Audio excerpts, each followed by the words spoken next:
പൊതുജനത്തിന്റെ കൈ പൊള്ളിച്ച് രണ്ടാഴ്ചക്കിടെ 4ാം തവണയും രാജ്യത്ത് ഇന്ധനവില കൂട്ടി. പെട്രോളിന് ₹2.61 ഡീസലിന് ₹2.71 കൂട്ടിയത്. മുതലാളിത്ത സുഹൃത്തുക്കളെ സമ്പന്നരാക്കാൻ പ്രധാനമന്ത്രി നരേന്ദ്രമോദി ജനങ്ങളുടെ പോക്കറ്റടിക്കുന്ന തിരക്കിലാണ് എന്ന് കോൺഗ്രസ് വിമർശിച്ചു.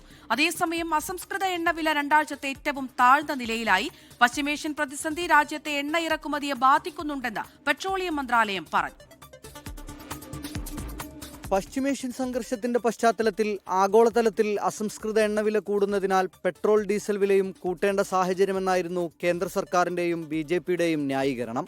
എന്നാൽ ക്രൂഡ് ഓയിൽ വില കുറഞ്ഞിട്ടും രാജ്യത്ത് ഇന്ധനവില കൂടുകയാണ്. പെട്രോളിനും ഡീസലിനും 12 ദിവസത്തിനിടെ കൂടിയത് ₹8. ഇന്ന് മാത്രം പെട്രോളിന് ₹2.61 ഡീസലിന് ₹2.71 കൂട്ടിയത്. യുദ്ധത്തിന്റെ സാഹചര്യത്തിലല്ലേ, അതിനിപ്പോൾ നമ്മൾ ഒരു സർക്കാരുകളെ കുറ്റം പറയാൻ പറ്റത്തില്ലല്ലോ. പ്രതിസന്ധി തന്നെയാണ്, അപ്പോൾ നമ്മളത് മനസ്സിലാക്കണമല്ലോ.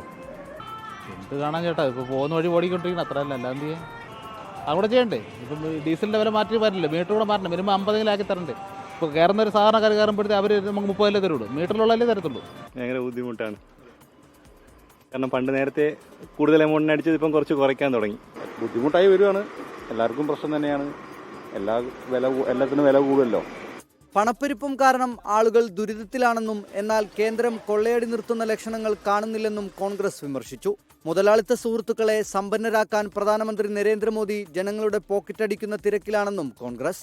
പശ്ചിമേഷ്യൻ സംഘർഷത്തിന് പരിഹാരമായേക്കുമെന്ന റിപ്പോർട്ടുകൾക്കിടെ ബ്രന്റ് ക്രൂഡ് ഓയിൽ വില 5% ഇടിഞ്ഞു. ക്രൂഡ് ഓയിൽ വില ബാരലിന് $98.83 24 ഡൽഹി.